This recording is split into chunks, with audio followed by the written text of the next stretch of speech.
Capítulo 6. A la mañana siguiente me llevé a mi padre a dar un paseo por la carretera.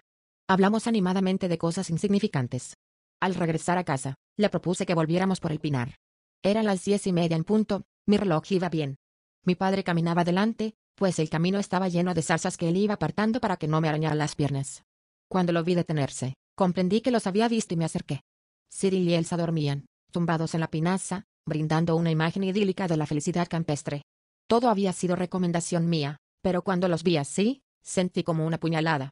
El amor que sentía Elsa por mi padre, el que sentía Cyril por mí, podían impedir que ofrecieran ambos una imagen tan afín de belleza, de juventud, de proximidad. Observé a mi padre.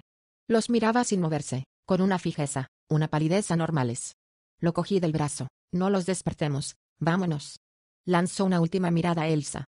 Elsa tumbada boca arriba exhibiendo su joven belleza, tostada y pelirroja, con una leve sonrisa flotando en los labios, la de la joven ninfa, por fin desquitada. Mi padre se dio media vuelta y arrancó a andar a zancadas.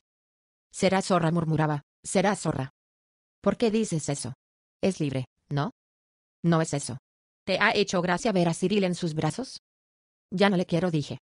Tampoco yo quiero a Elsa, gritó furioso. Pero aún así me molesta. Claro, que yo había vivido con ella. Es mucho peor. Desde luego que era mucho peor. Le habían debido de entrar las mismas ganas que a mí, abalanzarse, separarlos, recuperar lo suyo, lo que había sido suyo. Si te oyera Anne. Si me oyera Anne, ¿qué?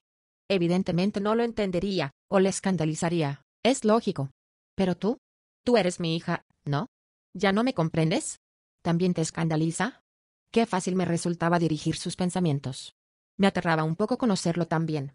No me escandaliza, dije.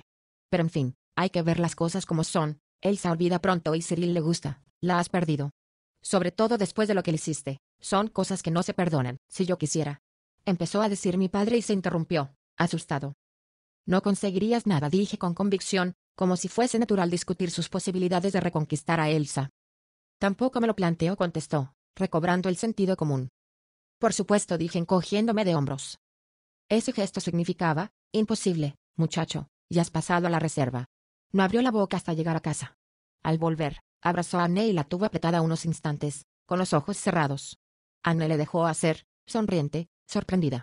Salí de la habitación y me apoyé en la pared del pasillo, temblorosa de vergüenza. A las 2 oí el ligero silbido de Cyril y bajé a la playa. Me hizo subir a la barca y enfiló mar adentro. El mar estaba vacío, a nadie se le ocurría salir con semejante sol. Ya lejos, arrió la vela y se volvió hacia mí. Apenas habíamos hablado. Esta mañana. Empezó a decir. Calla, dije, calla, por favor. Me tumbó suavemente en la lona. Estábamos empapados de sudor, escurridizos, torpes, urgidos por el deseo. El barco se balanceaba regularmente bajo nuestros cuerpos. Miré el sol que tenía justo encima. Y de pronto el susurro imperioso y tierno de Cyril. El sol se descolgaba, estallaba, caía encima de mí. ¿Dónde estaba? En el fondo del mar, del tiempo, del placer. Llamé a Cyril en voz alta. No me contestó. No necesitaba contestarme. Luego, el frescor del agua salada. Nos reíamos, deslumbrados, perezosos, agradecidos.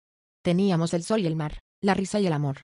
Volveríamos a vivirlos alguna vez como en aquel verano, con aquel esplendor, aquella intensidad que les conferían el miedo y los demás remordimientos.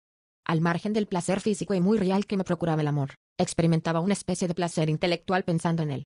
Las palabras hacer el amor poseen una seducción propia, muy verbal, abstrayéndolas de su sentido. El término hacer, material y positivo, unido a esa abstracción poética de la palabra amor, me fascinaba. Había hablado de ello antes sin el menor pudor, sin el menor apuro, pero también sin percibir su encanto. De pronto notaba que me volvía púdica. Bajaba los ojos cuando mi padre miraba a Anne un poco fijamente, cuando ella se reía con esa nueva risita silenciosa, obscena, que nos hacía palidecer a mi padre y a mí y mirar por la ventana. Si le hubiéramos dicho a Anne que su risa era así, no nos habría creído.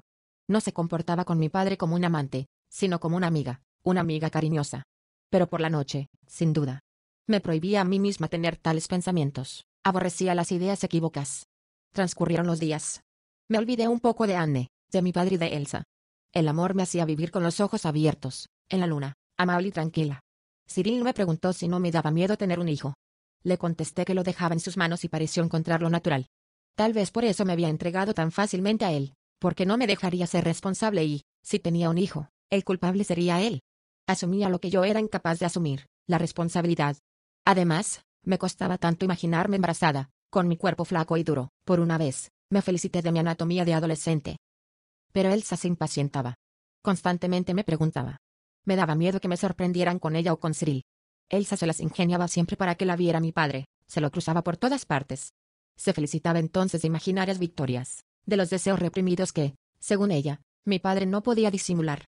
A mí me sorprendía que aquella chica, tan cercana en definitiva por su profesión al amor venal, se volviese tan fantasiosa, se excitase tanto por detalles como una mirada, un gesto, acostumbrada como estaba a las precisiones de los hombres que van al grano. Cierto que no estaba habituada a desempeñar papeles sutiles y el que interpretaba debía de parecerle el sumum del refinamiento psicológico. Si mi padre se obsesionaba poco a poco por Elsa, Anne no parecía reparar en ello. Se mostraba más cariñosa, más solícita que nunca y eso me asustaba, pues achacaba su actitud a inconscientes remordimientos.